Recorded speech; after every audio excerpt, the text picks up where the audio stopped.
5월 가정의 달을 맞이해서 특별히 우리 가족들을 초청하고 함께 하나님의 말씀을 나누는 이 2월 한 달로 우리가 예배하고 있습니다. 특별히 오늘은 첫 주로 어린이 주일이에요. 어린이들은 예수님께서 가장 기뻐하시는 소중한 보물입니다.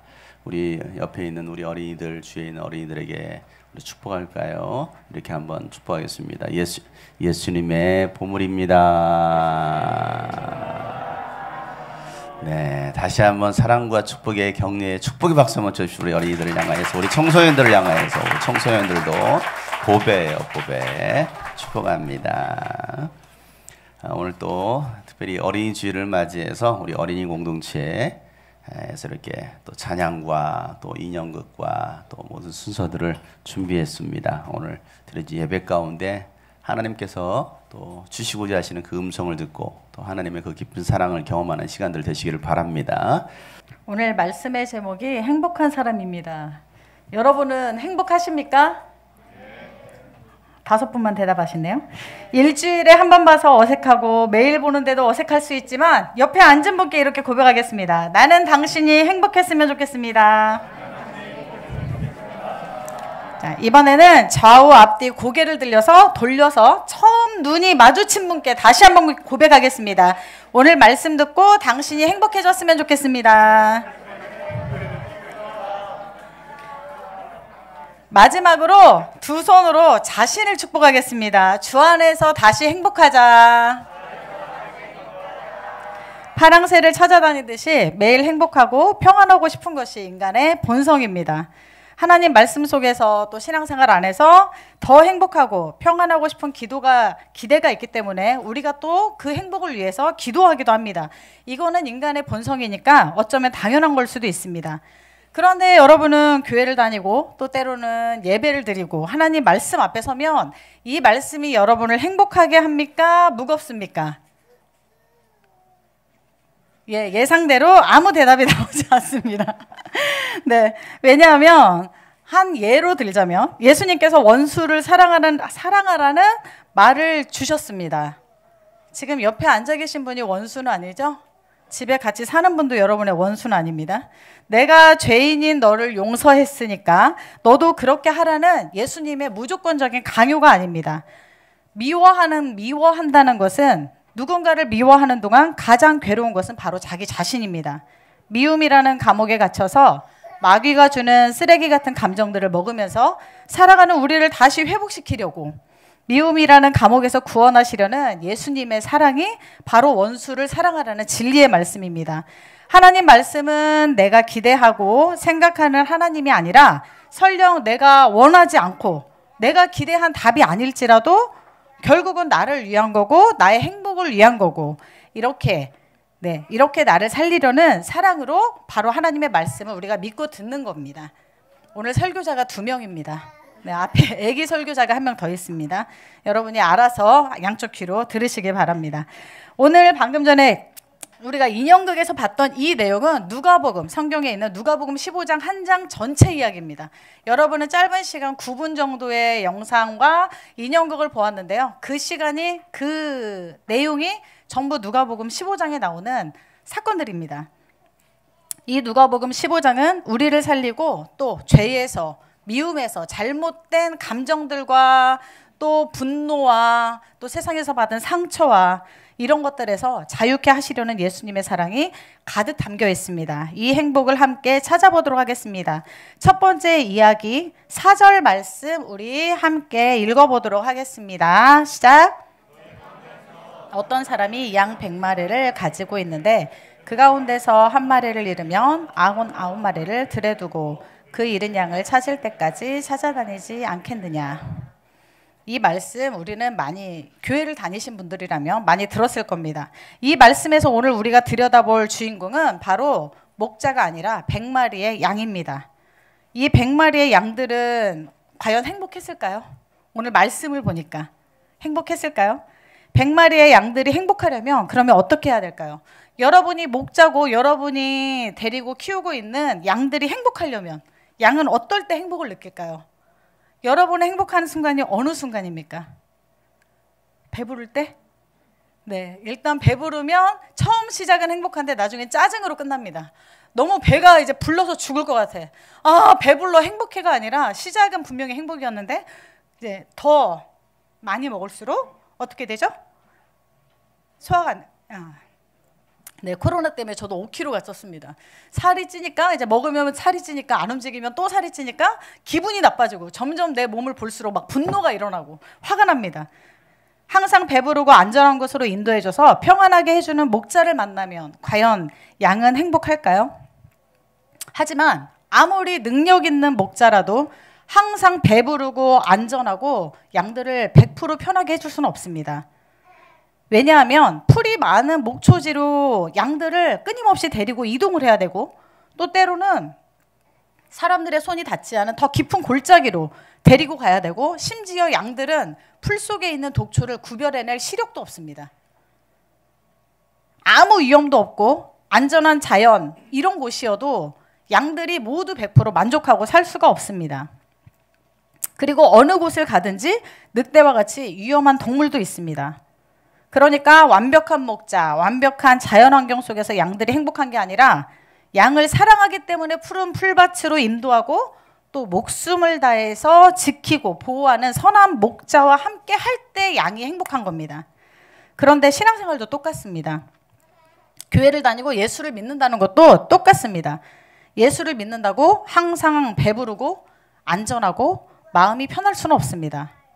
하지만 어려움이 있고 고난이 왔다고 해도 불행해지는 게 아니라 우리를 가장 잘 알고 필요와 또 영혼의 안전을 책임지고 죽기까지 사랑하는 예수님이 우리의 선한 목자임을 알고 함께 할 때 우리는 가장 행복한 성도가 됩니다. 우리의 양이 있습니다. 오늘 이 시간에 여러분 주변에 양들이 있습니다. 한번 보시겠어요? 양이 어디에 있는지? 네. 저 뒤에서 예한이가 나는 양 하고 있습니다. 예, 양이랍니다. 우리의 양, 자녀들을 그럼 어떨 때 행복할까요? 우리 자녀들을 양육하고 키울 때 항상 배부르고 안전하게 해주고 원하는 걸 해줘서 아이와 트러블 없이 잘 지내면 과연 아이는 행복할까요? 하지만 그렇게 완벽한 양육은 현실 세계에 존재하지 않습니다. 아이가 행복하기만 한 양육이 안 되는 데는 가장 큰 3가지 요인이 있습니다. 사실 여기서 말하는 아이는 실제가 나이가 어려서 아이도 있지만 교회 안에 영적으로 어린 사람들도 아마 이 예화의 이 이야기에 적용이 될 것 같습니다. 양육을 해도 아이가 행복하지 않은 첫 번째 이유, 자녀들은 부모가 먹이고 싶은 건강한 것으로 배를 채워주고 싶지만 아이들은 부모가 주는 그 건강한 것으로 배를 채우려고 하지 않습니다. 인간이 처음 맛보는 것 중에 인간을 굉장히 행복하게 하는 맛이 있습니다. 어떤 맛일까요? 네, 여러분 스트레스 받으면 짠 소금물 안 마시죠? 막 스트레스 받았어. 그러면 우리가 주로 찾는 첫 번째 맛이 있습니다. 어떤 거죠? 단맛입니다. 뇌는 행복하게 하는 단맛에 길들여지면 다른 맛에는 고통을 느낍니다.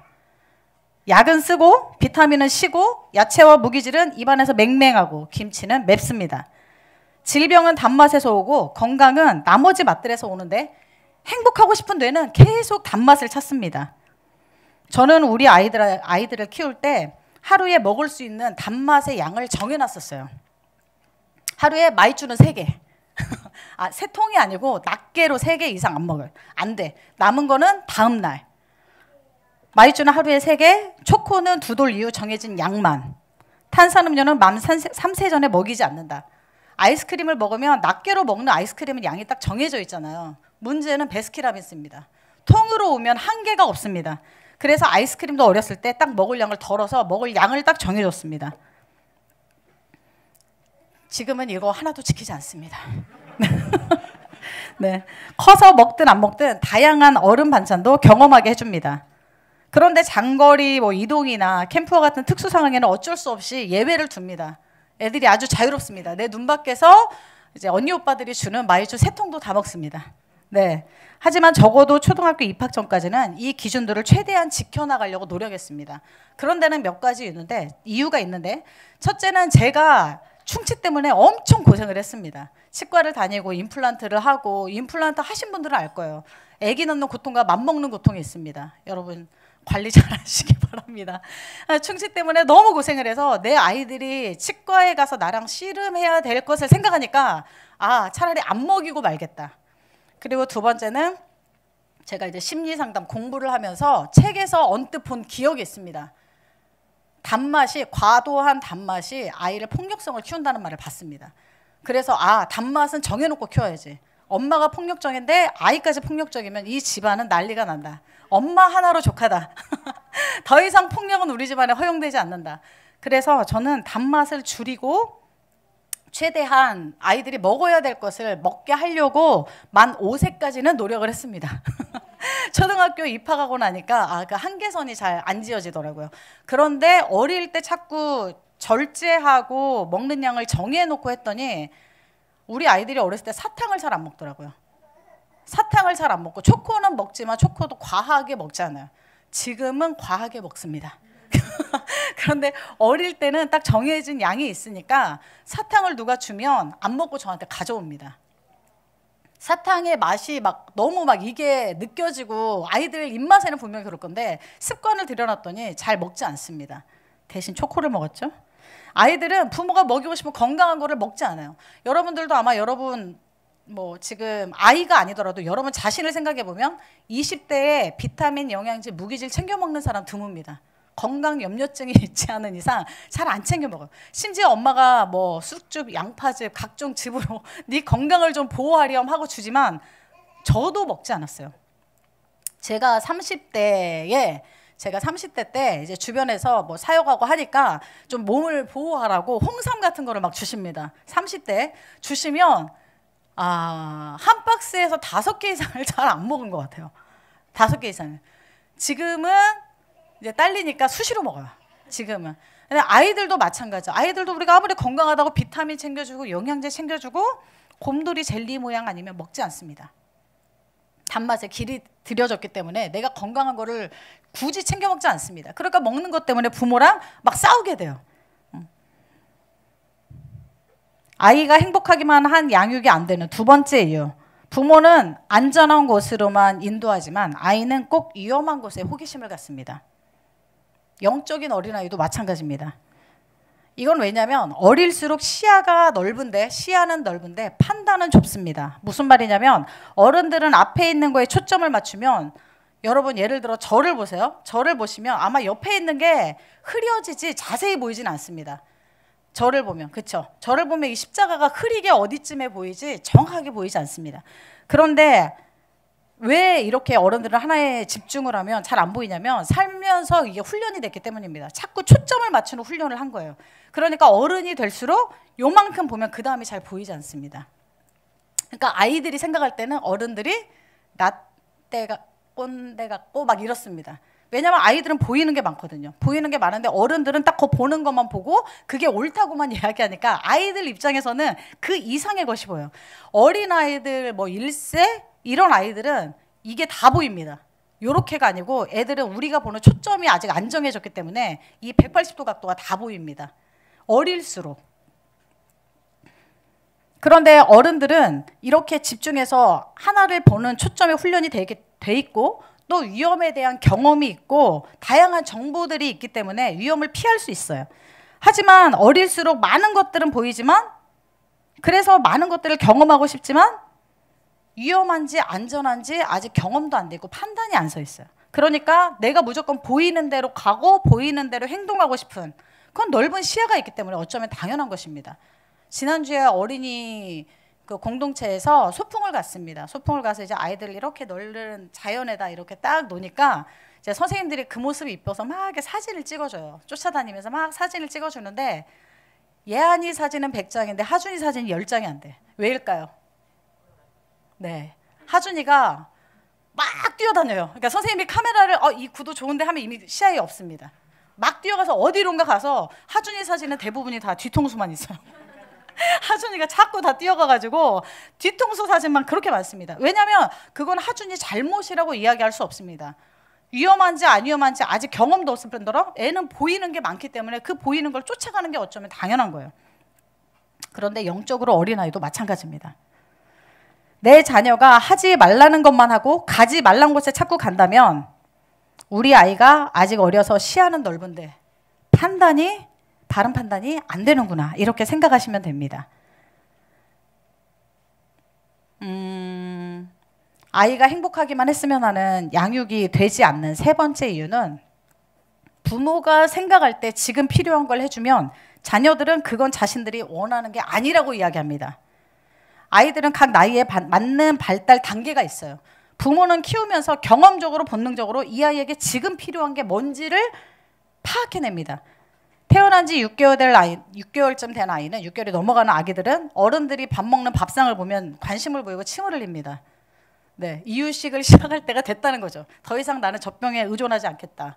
이제 나도 밥을 좀 줬으면 좋겠다. 그러면 부모들은 압니다. 본능적으로 압니다. 아, 제가 밥상 보고 침을 흘린다. 숟가락에 관심을 보인다. 이제 이유식을 시작할 때가 됐다. 3개월에 부모를 보고 침을 흘리는 건 그냥 흘리는 겁니다. 네.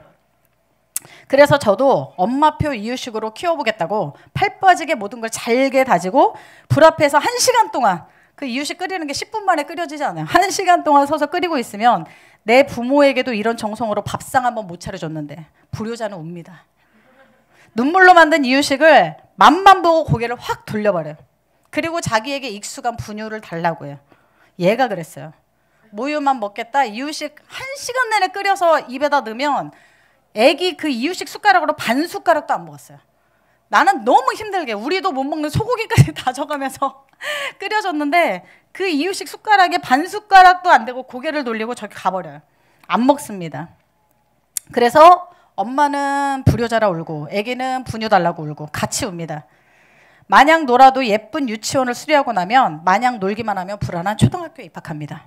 학원을 안 보내요. 저희 아이들을 학원을 안 보냈으니까. 학원을 안 보내니까 풀어보라고 문제지를 사주면, 문제지를 사주겠다 하면 위기탈출 넘버원 책이나 사달라고 합니다. 나는 지금 얘가 필요한 게 수학 문제지인데 엄마가 볼 때는 아이는 지금 나에게 필요한 건 위기탈출 넘버원 만화책이다, 이렇게 이야기를 합니다. 그리고 이제 사다 준 문제지를 너 이거 왜 안 풀었어? 이번에 이거 진도 넘어갔잖아. 그렇게 하면 아이들 눈빛이 이렇습니다. 내가 언제 사달라고 했냐? 엄마가 샀으니까 엄마가 풀어라. 말로 하면 등짝을 맞으니까 말로는 못하고 눈빛으로만 이야기합니다. 엄마가 샀으니 엄마가 풀어라. 그리고 학교에서 출발을 했는지, 피아노 학원은 갔는지, 안전이 걱정돼서 핸드폰을 사주면 게임하는데 액정이 잦다, 용량이 작아서 버벅거린다, 앱이 자꾸 다운된다. 부모의 계획과는 다른 용도로 핸드폰을 사달라고 합니다. 자녀의 생존에 필요하고 살아가는 데 필요한 것이 있다면 부모는 자신의 것을 희생하면서라도 채워주고 싶어하는 게 부모예요. 아이들을 낳고 키우면서 집에서 치킨 한 마리를 시켜도 저는 닭다리를 먹어본 적이 많이 없습니다. 우리 아이들은 엄마가 날개를 좋아한다고 알고 있겠지만 엄마도 닭다리를 먹을 줄 안다는 걸 오늘 이 시간에 말하고 싶습니다. 이렇게 깊은 부모 마음도 모르면서 갖고 싶은 것을 안 사주는 게 불만인 어린이들이 있다면 오늘 이 한 가지 사실을 반드시 기억하시기 바랍니다. 부모는 자녀가 있는 것에 감사할 줄 알 때 더 채워주고 싶어 합니다. 맞죠? 네, 맞죠? 네. 우리의 자녀들이 다시 행복을 찾을 수 있는 길은 바로 성경 속에 있습니다. 오늘 보았던 인형극은 누가복음 15장의 말씀인데 그 중에 세 번째 이야기, 오늘 말씀 누가복음 15장 11절 말씀 함께 읽겠습니다. 11절 시작. 왜 딸이 아니고 아들이냐고 따지지 않길 바랍니다. 딸 둘이었어도 사실 이 내용의 전개는 크게 달라지지 않습니다. 예수께서 말씀하시고자 하시는 의도는 그 다음 구절에서 한번 찾아보도록 하겠습니다. 12절 말씀 같이 한번 읽어보겠습니다. 시작. 작은 아들이 아버지에게 말하기를 아버지, 재산 가운데서 내게 돌아올 몫을 내게 주십시오 하였다. 그래서 아버지는 살림을 두 아들에게 나누어 주었다. 네? 작은 아들은 왜 아버지께 재산을 달라고 했을까요? 퀴즈. 작은 아들은 왜 아버지께 아직 돌아가시지도 않은 아버지께 유산을 미리 땡겨달라고, 삼천도 아니고 유산을 땡겨달라고 이 불효막심한 말을 왜 했을까요? 왜 했을까요? 네? ENFP라 가능성 있네. 또 자취하고 싶어서 독립하고 싶어서 자기 마음인가 봐 또. 또 왜 아버지께 살아계신 아버지한테 유산을 땡겨달라 그랬어요? 왜 그랬을까? 왜 작은 아들이? 아버지 돌아가시면 형이 욕심부려서 네모까지 다 가져갈까 봐 미리 땡겨야 된다는, 미리 가져가야 된다는 둘째 소라샘이 이야기였습니다. 또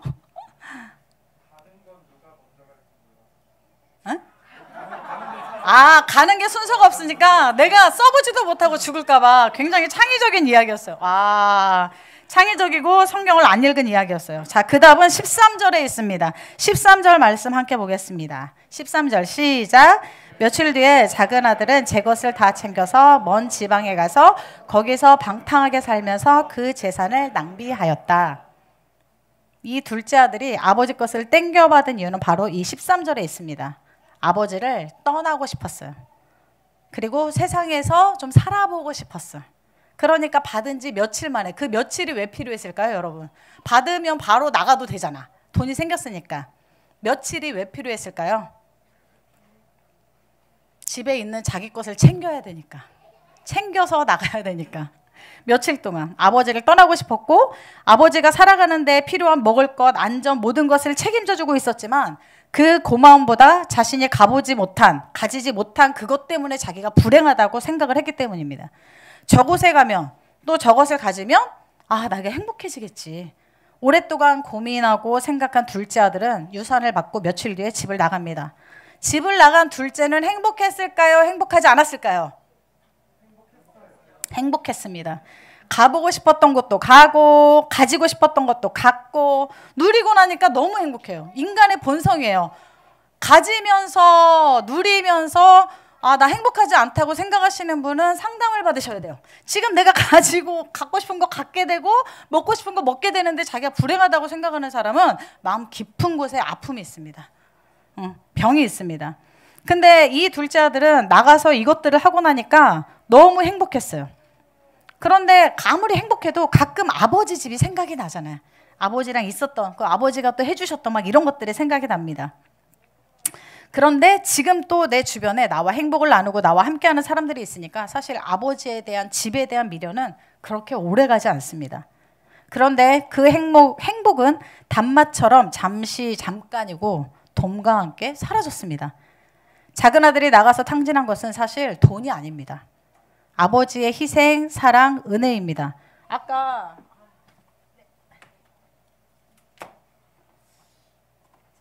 열심히 만들었는데 여러분들 글씨가 안 보여가지고 둘째 아들이 물려받아 가지고 간 유산입니다. 이 유산을 보면 값없이 주신 은혜, 십자가 사랑, 죄인인 나를 구원하심 이렇게 써 있습니다.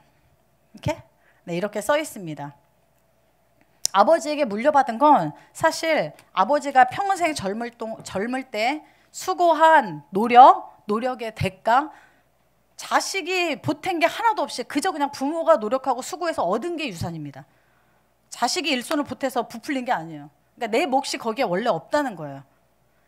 제가 우리 주일학생들도 저희 아이들한테도 늘 어릴 때부터 교육을 했고 요즘은 나이를 주로 그렇게 교육하고 있는데 부모가 주는 걸 당연하게 생각하지 말고 요구하지 마라. 너에게는 요구할 권리가 없다. 엄마는 당연히 나를 이걸 해줘야 돼. 용돈을 이만큼 줘야 되고 이런 선물을 해줘야 된다고 생각하는 자녀들이 있다면 그건 크나큰 오산입니다. 부모는 당연히 해줘야 되고 자녀는 당연히 누려야 되는 게 권리가 아니라 부모가 그렇게 안 해줘도 되지만 해주는 거에 감사하는 게 바른 생각입니다. 그치? 네.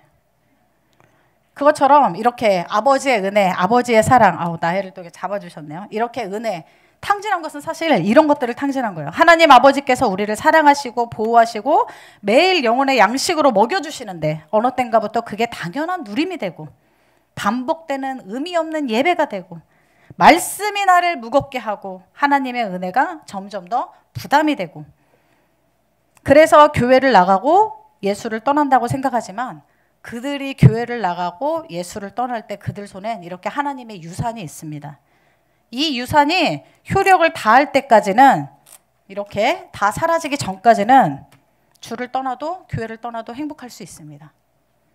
하나님을 떠나서 세상에서 즐기며 사는 삶은 금방 하늘에서 막 벼락이 쳐가지고 너 잘못됐어, 너 죄인이야 이렇게 할까봐 처음에는 염려가 되지만 불안하지만 사실 아무 일도 일어나지 않습니다.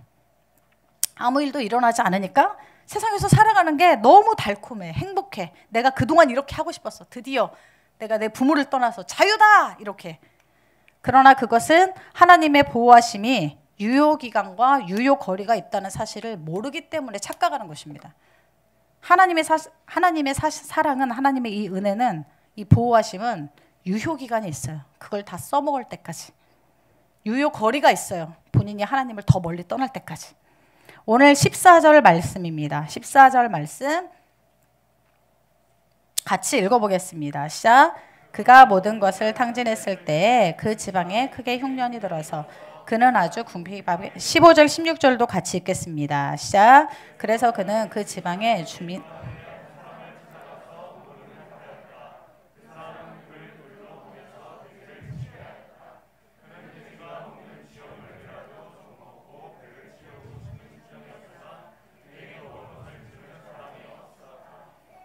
하나님의 유산을 잃어버리고 나면 딱 이런 모습입니다. 인생에 흉년이 찾아와요. 잘 되는 것 같은데 뭔가가 자꾸 막혀. 예배는 안 가도 하나님을 믿고 있다고 자부했는데 어려운 일이 생기면 하나님보다 다른 방법으로 해결하고 싶어요. 누군가를 자꾸 만나고 맛있는 걸 막 먹으러 다녀보고 마셔서 해결해보고. 그러나 이 가운데 인생의 흉년을 만난 분이 계시다면 지금 이때가 주님께 돌아가야 할 때라는 사실을 명심하기 바랍니다. 저도 이렇게 여러분 앞에 서 있지만 인생의 흉년을 굉장히 크게 맞았습니다. 22살에. 감사한 거 하나님이 제 방탕을 빠른 시간 안에 접어주셨어요. 한 4년 정도? 그래도 많이 돌았죠? 한 4년 정도. 그리고 세게 얻어맞았습니다. 제가 사랑하는 친구 중에 하나는 자살을 하고 하나는 교통사고로 죽었어요. 그 친구의 죽음이 내 책임이라는 게 아니라 그걸 통해 깨닫게 되었다는 거예요. 내 인생에 얼마나 흉년이냐면 제가 계획하는 것 중에 제 뜻대로 되는 게 하나도 없어요. 20대가 물론 다 그런 거 아니냐고 이야기하겠지만 제가 취업을 해서 이런 데를 가고 싶었고 이런 자격을 갖고 싶었고 그게 계획대로 하나도 되지 않았어요. 하나님을 원망할 것까지는 아니었지만 내가 죄를 짓고 내가 방탕한 생활을 하니까 내 몸에도 이상 반응이 찾아오고 이런 모든 방황하는 중에도 저는 주일 예배를 빠지지 않았어요. 교회를 나갔어요. 그런데 예배는 드리지만 제 나머지 모든 생활은 둘째 아들과 다를 바가 하나도 없었어요. 그래서 친구들도 더 만나고 나 이 친구들하고 영원할 거야. 이 친구들하고 그 20대에만 할 수 있는 이야기들, 20대 초반에만 할 수 있는 이야기. 야, 우리 결혼하지 말고 독신자 아파트 야 해가지고 우리 막 이렇게 층 나눠서 우리 다 같이 살자. 지금 다 애 둘 딸린 애엄마입니다. 약속 하나도 못 지켰어요. 그리고 친구들 때문에 상처받고 많은 문제들을 만나고 그러다가 이제 두 번째로 친구가 교통사고를 당했을 때 이제는 주님께 내가 돌아가야 할 때구나. 왜냐하면 그 일을 당하고 내가 주님을 찾아서 살려주세요를 한 게 아니고 나 괴로우니까 주님 해결해 주세요 한 게 아니고 주님이 나를 찾아오셨어요. 부활절 어느 예배에.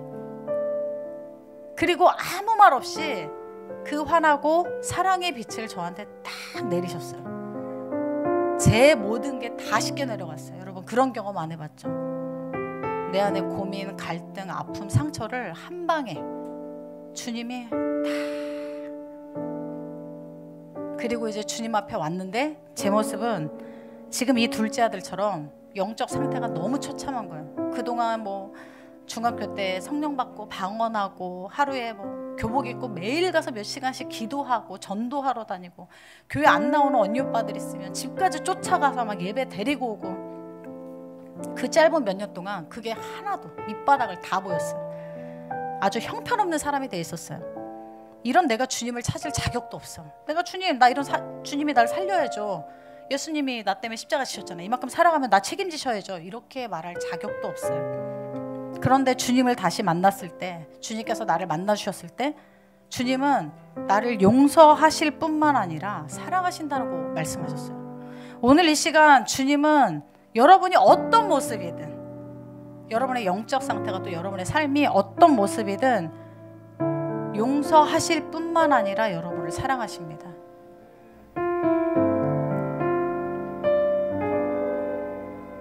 너의 모습 그대로, 너의 모습 그대로 사랑해, 사랑해, 사랑해. 너의 마음 그대로, 너의 마음 그대로 사랑해, 사랑해, 사랑해. 너는 검다 하지만 나에겐 아름답단 나. 너는 멀리 왔다 하지만 널 따라 나도 왔단다. 너는 나의 전부란다. 널 위해 날 주었단다. 그런 너는 나의 눈에 검으나 아름답다. 너는 검다지만, 너는 검다 하지만 나에겐 아름답단다. 너는 멀리 왔다 하지만 널 따라 나도 왔단다. 너는 나의 전부란다. 널 위해 날 주었단다. 그런 너는 나의 눈에 너무나 아름답다. 주님이 저한테 사랑한다고 다시 말씀해 주시니까 그렇게 행복할 수가 없었어요. 사실 주님이 저를 다시 만나주시고 불러주시고 만났을 때 제 상황 중에 달라진 건 하나도 없었어요. 안 되는 건 여전히 안 되고, 실패한 건 여전히 실패하고, 상처는 그대로 다 남아있고 달라진 게 하나도 없어요. 그런데 내가 너를 용서해, 내가 너를 사랑해 하고 말씀하시니까 제 안에서 세상이 줄 수 없는 행복이 막 흘러나오는 거예요. 너무 행복한 거예요. 달라진 게 하나도 없는데, 해결된 게 하나도 없는데 너무 행복해. 여러분이 이 행복을 탕자에서 돌아오셔서 반드시 경험해 보셨으면 좋겠어요. 돌아온 탕자가 행복한 이유는 아버지가 용서하고 다시 받아줬기 때문이 아니에요. 내가 한 발만 돌이켰을 뿐인데 달려와서 나를 안아주는 분이 내 아버지이기 때문에 행복한 거예요. 그 아버지가 나한테 원하는, 내가 기대한 거를 해줘서 행복한 게 아니라 아버지께 돌아갈까 하고 한 발만 돌이켰는데 그 아버지가 이미 저기서 뛰어나와 나를 안아주셔요. 그게 바로 오늘 말씀에 써 있습니다. 20절 말씀. 20절 말씀 같이 읽어보겠습니다. 시작. 그는 일어나서 아버지에게로 갔다. 그가 아직도 먼 거리에 있는데 그의 아버지가 그를 보고 측은히 여겨서 달려가 그의 목을 껴안고 입을 맞추었다. 아멘. 이게 예수님입니다, 여러분. 내가 죄인인가? 나 구원 필요한가? 나 죄가 있네? 나 지금 하는 것마다 잘 안 되네? 예수님이 해결해 주시려나? 하고 마음만 살짝 돌이켰는데 주님은 이미 여러분 옆에 와 계십니다. 그 얘기를 너무 가까이 듣고 계시고, 그런 여러분을 만나주시려고 여러분 옆에 와 계시는 분이 바로 이 말씀처럼, 이 말씀에 나온 아버지와 같은 예수님입니다. 지금 여러분을 불행하다고 생각하게 만드는 것이 무엇입니까? 행복하다는 것을 못 느끼게 하는 게 무엇입니까? 남들은 다 있는데 나만 없는 명품백입니까? 명품백이 없어서 불행한 게 아니라 집안 구석구석에서 주인의 손길을 기다리는 가방들과 첫사랑을 잊어버렸기 때문에 불행한 겁니다. 명품백뿐입니까? 누군가에게는 집일 수도 있고, 누군가에게는 차일 수도 있고, 누군가에게는 애인일 수도 있습니다. 누구는 있는데 나에게 없어서 불행한 것이 아니라 주님이 채워주신 것에 감사하지 못하는 그 가난한 마음이 나를 불행하게 만든다는 사실을 여러분 기억하시기 바랍니다. 지금 불행하다고 생각하는 다른 이유는 또 무엇이 있습니까? 여러분 뜻대로 되지 않는 인생 때문입니까? 인간이 얼마나 약하고 불완전한 존재인지 성경에서는 금방 깨져버리는 질그릇과 같다고 이야기합니다. 잠시 후에 일어날 일도 인간은 알 수가 없어요. 그런 인간이 계획한 대로 다 되면 어떤 일이 일어나냐면 아이스크림을 세일해서 20개를 사다 냉장고에 넣었습니다. 아, 한동안은 행복하겠다. 내가 원할 때 날도 더워지니까 아이스크림을 먹을 수 있지. 행복했죠? 그리고 계획을 했습니다. 앞으로 당분간 한 2주 정도 이렇게 하나씩 꺼내서 맛있게 먹어야지. 그런데 1시간 뒤에 가보니까 냉장고가 고장이 나 있었습니다. 당분간 할인받아서 산 아이스크림을 먹을 생각에 잠시 행복했지만 냉장고가 고장이 날 것을 알았다면 20개 아이스크림을 사다 넣겠습니까? 이게 인간입니다. 앞으로의 일을 모릅니다. 그래서 인간은 자꾸만 앞의 일을 모르니까, 미래를 모르니까, 하나님이 정하신 계획을 모르니까 무모한 선택을 하고 내가 필요하다고 생각하는 걸 자꾸 내 삶에 채워넣습니다. 그런데 모든 시간의 주인이신 하나님께 자신의 인생, 선택을 맡기는 게 가장 지혜롭고 행복한 길입니다. 왜냐하면 하나님께서는 사람들에게 과거와 미래를 알게 하시겠다고 약속하셨는데 모든 시간의 주인이시기 때문입니다. 오늘 전도서 말씀 3장 11절 보겠습니다. 전도서 3장 11절 말씀 같이 읽겠습니다. 시작. 하나님은 모든 것이 제때 알맞게 일어나도록 만드셨다. 더욱이 하나님은 사람들에게 과거와 미래를 생각하는 감각을 주셨다. 그러나 사람은 하나님이 하신 일을 처음부터 끝까지 다 깨닫지는 못하게 하셨다. 모든 것을 다 알고 계시는 그 하나님이 우리를 가장 선한 길로 인도하시려고 하는 게 하나님의 마음이라는 거예요. 그 안에 있을 때 우리가 행복할 수 있는 게 인생이라는 거예요. 오늘 말씀의 결론입니다. 우리가 어떻게 하면 행복할 수 있습니까? 내가 원하는 것을 가져도 잠시 기쁨은 있지만 행복하지 않은 게 인생입니다. 누군가의 눈에는 제 삶이 뭐 가진 게 없고 채워진 게 없고 아니면 뭐 누리고 있는 게 고리타분한 교회 안에서 늘 산다. 뭐 지금 제가 제 삶을 제 나이 때 누릴 수 있는 삶을 못 누리고 산다. 아줌마들과 등산조끼 맞춰 입고 막 제주도도 다니고 해야 되는데 아무것도 못 하고 네 이러고 산다. 뭐 지금 제 삶이 채워지지 않아서 제가 조금 좀 자신의 기준에 좀 행복하지 않게 산다고 생각하는 사람도 있을지 모르겠습니다. 하지만 저는 단언컨대 너무 행복합니다. 제 삶이 너무 행복합니다. 완벽한 남편, 네, 자랑스러운 아들딸이 있어서가 아니라 한국 사람 말은 끝까지 들으세요. 그것이 아니라 네, 그것도 중요하지만 그것이 전부가 아니고 왜냐하면 남편은 항상 완벽할 수는 없습니다. 네, 여러분 자녀들이 항상 자랑스럽지는 않습니다. 그렇죠? 100에 하나 정도는 자랑스러운데 늘 자랑스러운 건 아닙니다. 애써 힘써 키워놨는데 자랑보다는 속상하게 하는 게 99%잖아요. 그것 때문에 행복한 게 아닙니다. 저는 어떤 문제, 어떤 상황에도 주님이 저와 함께 하시니까 행복합니다. 교회에서 별의별 일들이 많이 일어나요. 교회를 다녀보면 알아. 교회를 밖에서 보는 사람들은 지루하고 이상한 행위, 이상한 행동을 하는 집단 이렇게 보이지만 교회 안에 깊이 들어와 있는 사람은 문제투성이 이렇게 보입니다. 혹시 정신병원? 막 이렇게 생각을 합니다. 이 교회 안에 깊이 들어오다 보면 그러니까 서로 많은 문제들이 부딪히고 상처나 막 그런 인격들이 부딪히고 엄청 많은 일들이 생깁니다. 이 안에서. 그리고 실컷 키우고 먹여 키워놨는데 자꾸 나갑니다. 나갈 때마다 저는 이별의 고통을 느껴요.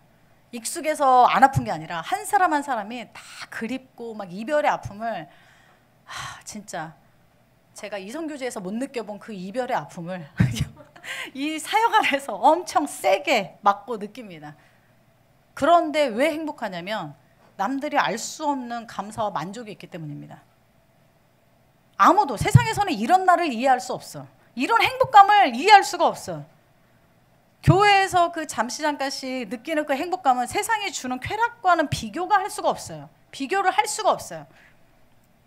오늘 아침에도 우리 장년부가 전도를 금정역에 나가셨는데 그 행복한 이야기를 막 하시더라고요. 그곳에서 이제 몇 가지 사건들 중에 그곳에서 나와서 계속 전도하시는 다른 교회 분이 계시대요. 그분과 그 믿음의 교제를 나누신 거예요. 서로에게 격려가 되고 위로가 되고 서로에게 힘이 되고 같이 전도하고 있으니까 마치 한 교회처럼. 그분은 소리 질러서 예수를 믿으라고 하고 여기서는 행복하라고 마스크 날아주고 마치 한 팀처럼 해서 그게 너무 기쁨의 간증이 되더라고요. 그게 남에게 막 거절하는 사람들에게 나눠주는 게 뭐가 행복합니까, 여러분? 거절하고 때로는 버리고 때로는 아유 이런 거 하지 마요 이런 사람들을 만나는 게 뭐가 그렇게 행복합니까? 행복하다는 거예요. 그리고 오늘은 또 아침에 어떤 분이 교회를 다니시는데 귀한 일 하신다고 이쪽으로 감사헌금을 하고 싶다고 계좌이체를 하셨대요. 저희 교회 감사헌금을 하셨대요. 아침에. 아 진짜 별일이 다 있다. 근데 진짜 하나님께서는 세상에 알 수 없는 기쁨을 우리 가운데 채워주셔요. 그리고 제가 느끼고 있는, 제가 누리고 있는 행복을 여러분도 좀 느꼈으면 좋겠어요. 교회를 다니고 여전히 세상에서 예수를 몰라 방황하는 여러분을 붙잡아다가 주님 앞에 데려다 놓고 주님을 만나면 세상에 줄 수 없는 행복이 여러분에게 옵니다. 만약에 내가 진짜 행복해져야겠다, 다시 회복해야겠다 한다면 하나님 아버지께만 다시 돌아가면 됩니다. 불완전한 세상을 살아가는 우리에게 가장 선한 목자가 되셔서 우리가 생각하는 것 이상으로 채우시고 보호하시는 사랑의 하나님을 의지하고 사는 게 가장 지혜로운 방법입니다. 금방 상처나고 깨지기 쉬운 질거릇과 같은 자기 자신을 믿는 게 아니고 다시 회복시키시고 새롭게 하시는 생명이 우리 주님께 있다는 사실을 여러분 기억하시기 바랍니다. 상처의 자리에 사명을 주신 하나님, 상처 때문에 괴로우십니까? 우리가 주님 앞에 가서 기도하죠. 주님, 내가 너무 마음이 아파. 아빠 때문에 상처받았어. 저 집사님 때문에 너무 괴로워 죽겠어. 세상에서 되는 일이 없어. 세상이 나를 미워하나 봐. 여러분, 상처받으셨습니까? 주님 앞에 가면 우리는 위로를 받기 원하지만 주님은 그거보다 더 큰 사명을 주십니다. 상처의 자리에 사명을 주십니다. 우리가 가장 약할 때 가장 큰 힘으로 이기고 견디게 하시는 분이 하나님이십니다. 넘어지고 깨지고 모든 시간을, 그 괴로운 시간을 실패가 아니라 간증으로 바꾸시는 분이 하나님입니다. 하늘의 행복으로 자신뿐만 아니라 다른 이들에게도 그 행복을 나눌 수 있는 세상에서 가장 행복한 여러분이 되시기를 기도합니다.